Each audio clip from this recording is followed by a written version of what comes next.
Hey again. So I realized after I had made my previous old fashioned that many people probably don't have a jigger or a stirring spoon or anything like that, or a nice rye whiskey. So now we're going to do just what you have. You may not have this. I don't know what to do at that point. I don't know, just squeeze a lemon in. I have no idea.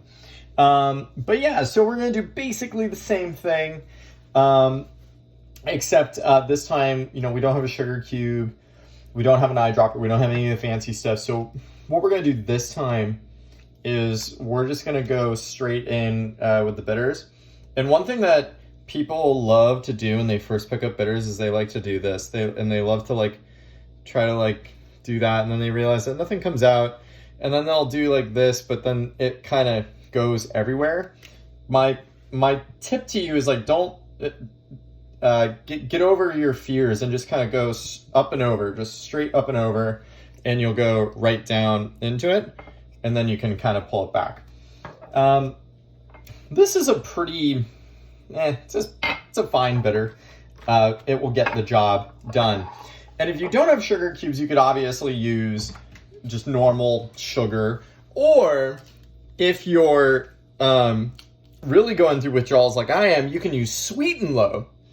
And Sweet and Low, if you go to your local dive bar and you ask for an old fashioned, chances are they'll actually make it with this. You do not want this whole thing in there. It will be absolutely disgusting. This is super sweet. So what I do is I pinch, I make sure all of it's at the bottom, and you can just kind of flick it to get it all the way down to the bottom. But what my rule is, I will grab the entire treble clef here. So I'll grab that, and then that's a lot of Sweet and Low in between my fingers there. And then when I pour it out, I keep that pinch, and that's more than enough Sweet and Low. So I have a ton of Sweet and Low still in between my fingers there. So again, you don't want more than that for your Sweet and Low. You could do the same rule, but I am using Jack, so it's a little sweeter. It's not as Sweet and Low in my nostrils. This isn't as straightforward, but it is a little bit of a bite. So we will add a tiny bit of water, just really quickly here. So, we have our water, we have our Sweet and Low. We don't even need to really stir it because it's Sweet and Low. It's kind of dissolves. And if you don't, best guess, some people can use their fingers depending on the size of the glass. You can have a 2-finger pour, which is maybe enough for most situations. And we'll just go up to 2. And that's a pretty sizable drink, honestly. And then from there, I still have my whiskey cubes. You could do, if you don't have these, you could do the ones you kind of crack out, but I would not do more than 2, because you're probably going to dilute the drink pretty heavily if you do that. But you also just made it with Sweet and Low, so who the fuck cares? So we'll add some cubes to our old fashioned here, if we want to call it that. And you probably do want to stir it. You do have Sweet and Low in there.